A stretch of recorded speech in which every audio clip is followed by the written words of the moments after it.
na para sa mainit na balitaktakan ngayong umaga. Pag-uusapan natin, Susan, yung kahandaan ng ating mga otoridad para mapangalagaan yung ating mga kababayan sa kanilang kaligtasan. Ano? Yeah, taon-taon naman ho, ginagawa natin itong paalala at tinitingnan ho natin, pinapaalam namin sa inyo yung mga paghahanda ng iba't ibang ahensya ng ating gobyerno para ho doon sa mga kababayan na uuwi sa kanilang mga probinsya, sasakay ng barko, eroplano. Kaya yung mga mananatili sa bahay. Mga mananatili sa bahay, yan. Kaya ho, may mga panauhin tayo. Sa mga gusto makasali sa balitaktakan, maaari na rin kayo mag-phone in ang mga tanong ninyo. I-dial nyo lang ang alinman sa mga numerong makikita sa inyong mga screen. Siyempre, pwede lamang pong tawagan ang mga numerong yan hanggang sa matapos po ang ating balitaktakan. Nakakantabay na ang iba't ibang ahensya ng gobyerno para sa dagsa ng mga tao ngayong Semana Santa. Para naman makipagbalitaktakan sa atin tungkol po dyan, makakasama po natin si Chief Inspector Kim Molitas, ang spokesperson ng PNP NCRPO. Good morning, ma'am. Very different dahil a lady for a spokesperson. Wow. At kasama rin natin ngayong umaga si Lieutenant Commander Armand Balilon, tagapagsalita ng Philippine Coast Guard. Magandang umaga, sir. Makabantay sa mga barko nila, sir. Siyempre, yes. Di ba? At kasama pa rin natin ngayong umaga si Ginoong Romel Lozada. Yan, ang head po ng Safety Services ng Philippine Red Cross. Yan, pang sa mga high blood. Hello, Romel. Para iwas Thanks for coming over. Iwas sa mga heat stroke, ano? Meron na bang nagsimula na ba si Sir Mona? Sir, kailan ba monitoring? Nagsimula ng monitoring natin. Volume ng pasahero, mataas na, no? Mataas pero na. Pero in-expect namin gridlock sa Batangas Pier would be on Wednesday. Therefore, critical ports that we're watching right now, ito yung Manila, Batangas, Cebu because of the maritime traffic, and then yung Iloilo because of, alam mo na, yung mga magpupunta sa mga beaches. So yung apat na yun ang binabantayan. Usually naman, Commander, ang dapat natin binabantayan yung mga outrigger, no? Dahil yun yung mga nagsasakay ng mga sobra-sobra. Yun na lang ang nagiging problema natin, Joel.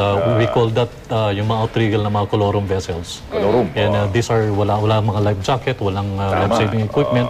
At ito yung may mga tendency na mag-overload ng mga pasahero.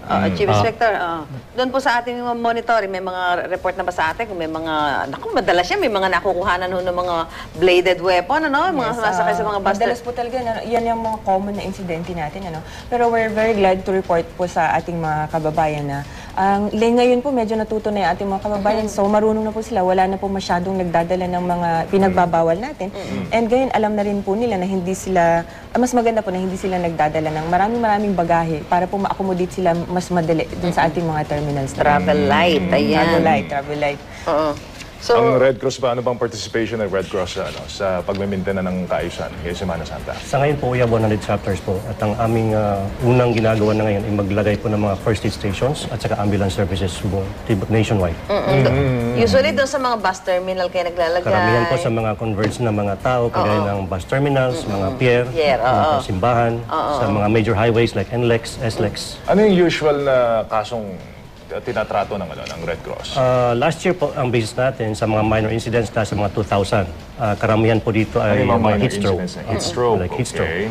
Major incidents, umabot pa kami ng mga 140, 150. Last year po yun, karamihan po dito mga car accidents po. At sa mga aming, mga dinadala sa hospitals. Si Commander Balilo, sir, sa pier, medyo matagal kasi may mga x-ray, may mga inspection talaga. Ano ang dapat natin ipaalala sa mga sasakay ng mga barko? Well, 3 hours before, dapat nandun na yung mga pasahero. Para pala sasakay ka na aeroplano. Yes, ngayong Semana Santa, dapat ganun ang time frame mo, no? Huwag magdala ng mga pinagbabawal ng mga port and terminals. There are 5 security layers yung nag-inspection kami last Wednesday. At talagang pinaiiral ito. And there are government agencies cooperating in the area. So kung merong mga magiging problema, yun yung mga inconvenience na mangyayari.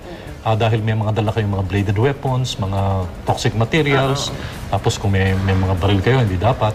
So yun yung mga dapat na i-avoid na. Katulad nung sabi ni Inspector kanina, kahit sa barko dapat, palagi ko travel light din eh. So pagka sa barko, parang kulang na isa kayong bahay, ano po? Totoo yan. Saka yung mga pasalubong, ang dami, no? Dami. Pero usually, how do we make sure na hindi magkakaroon ng overbooking, overboarding? Joel, yung mga malalaking barko, wala tayong problema dyan kasi may mga sumusunod talaga yan. e-ticketing system na yan parang aeroplano na yung dating. At may incident noon na hindi namin pinayagan hanggat yung mga barko na nagsasakay na kahit tatapos na magbili, yun binabantayan natin yun. Pero so far, wala nang mga incidents na gano'n. May pitch yung kautosan ni Secretary Abaya sa gano'n at pinaiiral namin yung gano'ng regulation.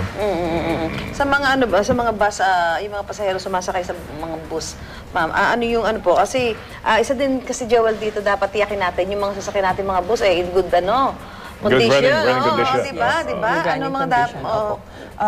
Nakipag-ugnay na po tayo dun sa ating mga may-ari ng mga bus, ano, na i-check maigi yung kanilang mga, malaking bagay po kasi yun eh. Pag isang sasakyan lang ang nasira po sa kalsada natin, talagang traffic po yun.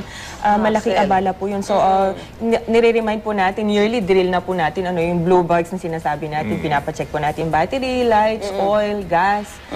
Dinagdag po natin ngayon yung self. Kasi minsan po, nache-check nila yung kanilang mga gamit pero yung sarili nila hindi po, no? So gusto natin pong ipaalala, lalo na po sa ating mga drivers, Ayun, bawal pong uminom bago magmaneho, bawal pong magmaneho pag nakainom na.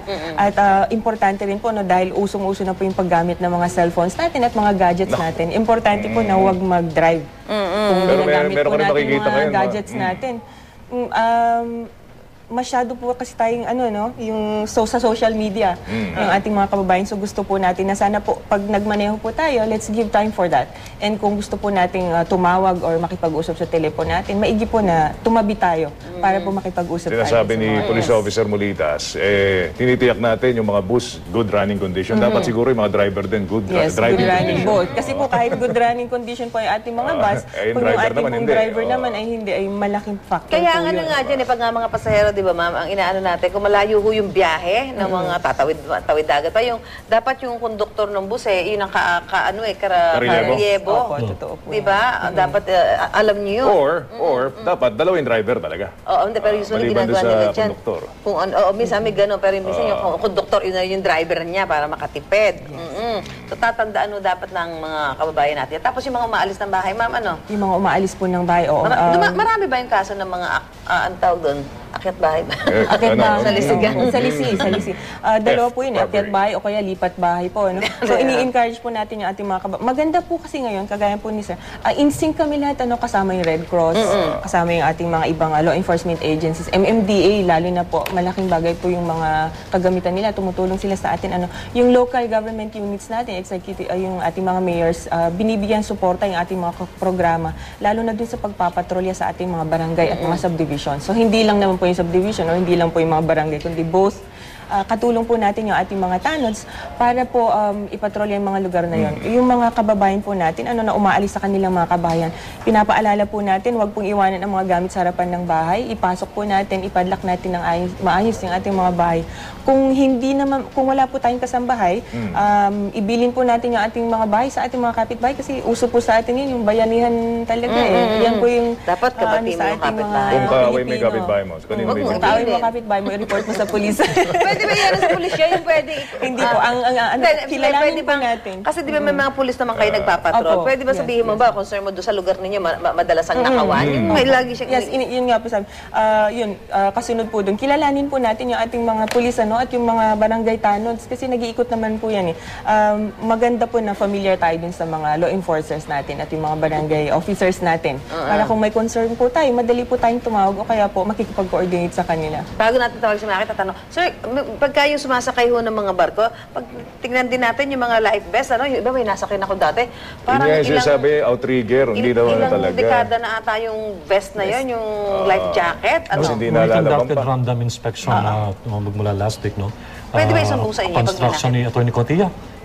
Alam nyo, ito yung sumbungan.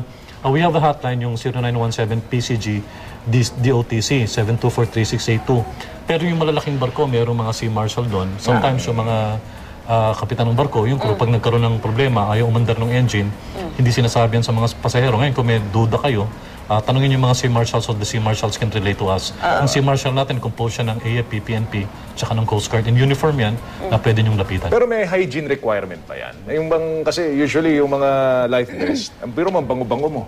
Masusunod sa yung life vest para amoy bilas-alista ka na. Economics maganda talaga, Joel, na malinis at maayos yung life vest.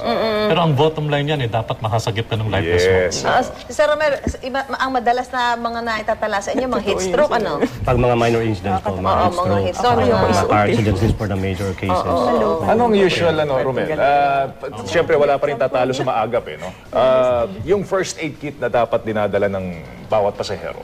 yung, Yeah, for the first aid kit po, dahil nga po heat stroke, kaya kadalasan po kailangan magdala sila ng tubig. Tubig. Napaka-basic po na requirement, pero palagi po nating nakakalimutan. Dahil nga sa init ng panahon, dahil summer, yun po, tubig po, kadalasan Lalo na. kailangan magdala. Lalo na kung medyo malayo biyahe mo, no? Tapos sa totoo po mainit yan. ng panahon, hindi ka naka-aircon na bus. At saka dagdag po sa sinabi po ng Officer Molitas, dahil po sa aming road safety program ng Philippine Red Cross, palagi na po pinapalala sa aming mga drivers, o sa mga drivers, na to observe speed limits sa ating mga highways.